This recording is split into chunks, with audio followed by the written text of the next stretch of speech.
Tahun 2025 adalah tahun yang tough ya. Kita lihat kondisi ekonomi, kondisi keuangan, kondisi politik, ya, persaingan bisnis, belum ada virus baru yang muncul di China dan ternyata sudah banyak juga yang terkena virus tersebut, itu sudah merambah. Dan belum lagi banyak masalah-masalah ini yang akan terjadi di 2025. Ya, belum masalah cuaca, bencana dan sebagainya. Kita berdoa supaya kondisi-kondisi negatif, kondisi-kondisi yang berat dan sebagainya bisa dilewati.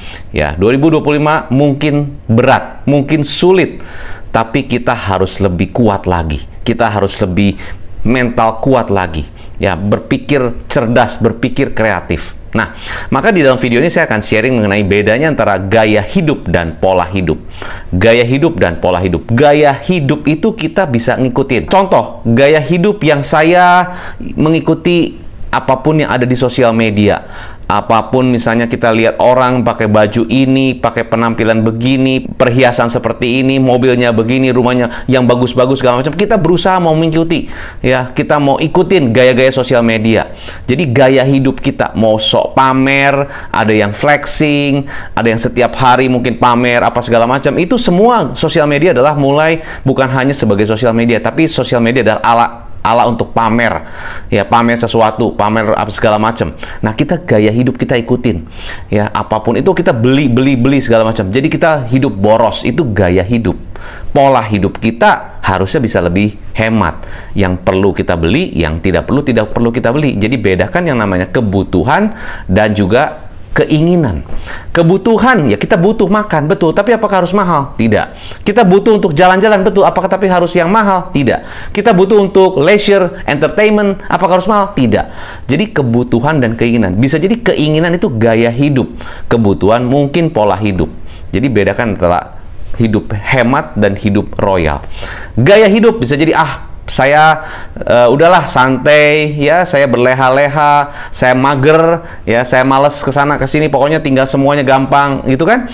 Ya, tapi ternyata itu gaya hidup yang membuat kita tidak produktif, membuat kita tidak mau olahraga, akhirnya kita obesitas dan sebagainya, mungkin, ya. Tapi pola hidup adalah kita mau olahraga, kita gerak, ya, pagi-pagi kita jalan pagi, lalu kita olahraga rutin setiap minggu dan sebagainya. Itu adalah pola hidup. Pola hidup adalah saya mau sehat. Gaya hidup mungkin saya mager tadi, ya. Jadi jangan bedakan nih pola hidup dan gaya hidup. Pola hidup bisa jadi mungkin kita harus kerja, ya, kita harus cari income, betul.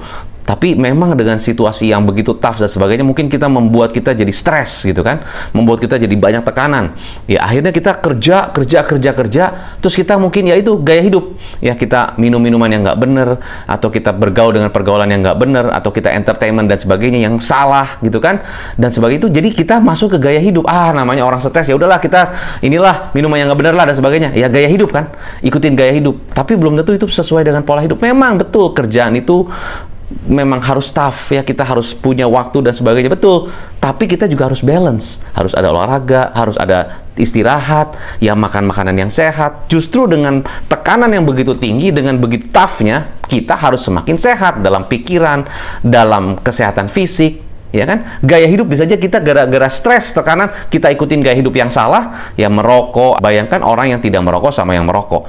Ya, mana yang jauh lebih sehat? Jadi, fokus kita adalah pola hidup kita sehat. Sehat secara fisik, sehat secara mindset, ya, sehat secara rohani, itu sehat. Karena kalau kita sehat semuanya, hidup kita akan semakin lebih baik. Gaya hidup kita, wah, pokoknya sekarang tuh yang penting apa? TTM. Apa TTM? Teman tapi mesra. Udah, pokoknya ajal aja segala macam. Hati-hati, itu gaya hidup. Pola hidup kita nggak begitu. Pola hidup yang sehat gimana? Ya, pola hidup yang sehat itu kita gimana? Kita bergaul dengan orang yang tepat, kita punya pasangan yang tepat, kita setia dan sebagainya. Itu kan pola hidup kita yang benar.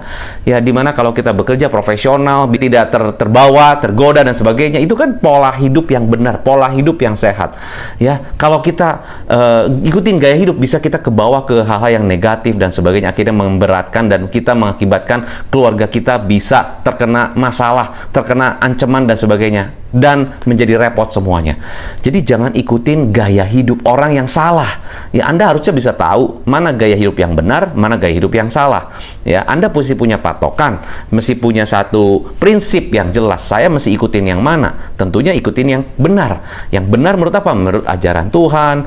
Ya, ada di mungkin bacaan-bacaan tentang kebenaran Tuhan. Dari sana Anda punya patokan dan prinsip hidup yang benar. Mungkin Anda pengusaha, ya Anda saat ini bangun bisnis dengan begitu rajin, Anda kerjakan bisnis begitu sangat-sangat, tapi Anda lupa, ya Anda tidak menjaga pola hidup Anda, tidak menjaga mindset Anda, tidak menjaga waktu Anda, balance dengan keluarga. Anda hilang waktu dengan keluarga. Anda fokus kepada bisnis, Anda fokus kepada pekerjaan, Anda lupa terhadap kesehatan sendiri, lupa terhadap keluarga, lupa terhadap segala macam. Akhirnya fokusnya kepada uang.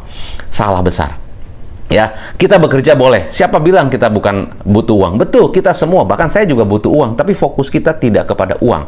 Fokus kita adalah kepada kita berikan value, kita berikan nilai tambah, kita berikan manfaat buat customer kita, service, pelayanan, ataupun apa manfaat, benefit, atau bagaimana kita bisa memberikan lebih kepada customer kita dengan produk yang kita miliki, dengan bisnis yang kita miliki, dengan apapun yang kita punya di dalam talenta kita kembangkan, dan akhirnya karena customer melihat itu sebuah hal yang lebih baik, melihat masakan, misalnya kalau kita di bidang restoran, food and beverage ya, atau kita di bidang kulineri, makanannya memang enak karena Anda melakukannya dengan baik ya, dengan motivasi yang benar, ingin memberikan value yang lebih kepada customer, dan akhirnya customer suka dan customer repeat lagi. Itu karena bukan fokus kepada uang, tapi fokus kepada nilainya. Ya, apapun bisnisnya, fokus kepada nilai tambahnya. Zaman sekarang kita semua dengan teknologi, dengan begitu banyaknya saingan bisnis, kalau kita hanya fokus kepada uangnya, ya kita akan tidak bisa survive begitu panjang. Berapa banyak bisnis yang bangkrut gara-gara fokus untuk uang. Yang penting saya harganya lebih murah. Yang penting saya harganya, kalau kompetitor lebih murah, saya lebih murah lagi. Bukan hanya ke uang, fokus kepada nilai tambah apa yang Anda bisa berikan kepada mereka. Nilai tambah apa yang Anda bisa give lebih kepada customer Anda. Pelayanan salah satunya, kecepatan respon salah satunya, Anda sabar, Anda memberikan terus solusi tanpa mungkin Anda hitung-hitungan. Itu bisa jadi adalah nilai yang Anda bisa berikan kepada customer, yang mungkin customer cari. Berapa banyak bisnis-bisnis yang memberikan lebih kepada customer, ya, sehingga customer merasakan lebih baik dan sebagainya, lebih cepat, ya, lebih ditangani dengan baik, lebih peduli. Itu adalah bagian dari servis pelayanan yang bisa ditingkatkan. Nah, balik lagi kepada pola hidup dan gaya hidup. Ya, kalau kita pola hidupnya benar, kalau kita pola hidupnya sesuai, kita polanya akan benar. Karyawan tidak kerja sampai malam, mereka juga ada polanya, ada pola istirahat, ada polanya mereka kerja, ada polanya serius, ada polanya mereka fun, ada polanya. Tapi kalau Anda bekerja dengan gaya hidup yang salah, kasihan karyawannya kerjanya mati-matian, dipecut setengah mati, nggak ada waktu istirahat, mungkin kerja sampai malam, mungkin sampai lembur, dan sebagainya. Akhirnya karyawan merasa tidak nyaman kerja di situ, dan akhirnya mereka merasa, saya, ya, karena saya benar-benar ditekan habis, atau mungkin gaya pola hidup, gaya kepemimpinan Anda yang dengan gaya hidup yang salah, bisa jadi mungkin mereka merasa Anda sebagai pemimpin tuh tidak walk the talk, cuma ngomong doang, tidak sesuai, nggak bisa, karena Anda sendiri tidak bisa membuktikan. Ya itulah, jadi dengan pola hidup yang benar, ya Anda ngatur, manage waktu, manage kerjaan dan sebagainya, preparation yang benar, planning yang benar, karyawan Anda pun dengan bekerja dengan maksimal, produktif. Tapi dengan gaya hidup Anda yang salah, mereka akan terbawa. Karena apapun bisnisnya atau bagaimanapun Anda sebagai seorang leader, tim itu pastinya adalah cerminan dari pemimpinnya. Kalau pemimpinnya hidupnya benar, pola hidupnya benar, cara berpikirnya benar, positif, pasti akan mencerminkan timnya juga akan seperti itu. Solid, ya, berpikir positif, tidak banyak alasan, bekerja dengan produktif, pasti seperti itu. Tapi kalau leadernya salah berpikir, salah jalan, banyak nipu sana nipu sini, ya, banyak muslihat-muslihat yang lain dan sebagainya, ya, hatinya tidak bersih, ya, memang saya tahu bisnis tidak mudah, betul, perlu kita cerdik. Kita memang harus tulus seperti merpati dan cerdik seperti ular. Tapi cerdiknya karena kita belajar, karena kita mau membantu orang lain. Cerdik adalah kita juga bisa menghindar dari sesuatu yang salah. Bukan cerdik kita mau menipu orang lain, bukan cerdik kita mau memanfaatkan atau take advantage dari mungkin orang yang lemah, bukan begitu. Cerdik adalah kita cerdik membaca peluang, cerdik membaca hal-hal yang customer butuhkan, terus kita cepet cari, itu kan cerdik. Jadi kita tahu peluang mana yang bisa kita raih, itu cerdik. Jadi cerdiknya untuk bantu lebih baik lagi, bukan cerdik untuk nipu orang, cerdik untuk menghancurkan orang lain, cerdik untuk membuat orang lain jadi salah, dan itu bukan begitu. Ya, jadi kita harus tahu cerdik yang positif dan cerdik yang negatif. Banyak dari kita cerdik sih cerdik, tapi cerdiknya banyak yang negatif, memanfaatkan orang lain, ya, menggunakan hal-hal yang salah dan sebagainya. Ya, ingat, integrity. Ya, sebagai pemimpin, sebagai leader, kita harus integrity. Kita jujur, apa yang kita katakan, kita perbuat. Apa yang kita lakukan, kita benar. Ya, bukan benar di mata orang, tapi benar juga di mata Tuhan. Nah, jadi kesimpulan saya dalam video ini adalah, saya ingin himbau pada kita semua, 2025 adalah tahun yang tough. Ya, kita sebagai pemimpin perusahaan, sebagai pengusaha, sebagai profesional, sebagai apapun profesi kita harus lebih tougher, lebih kuat lagi. Ya, kalau kita mau survive, bahkan kita mau berkembang terus, kalau kitanya lemah, mana bisa survive aja susah. Boro-boro kita mau berkembang. Jadi pilihannya tidak ada lain. You gonna be strong if strong is the only option.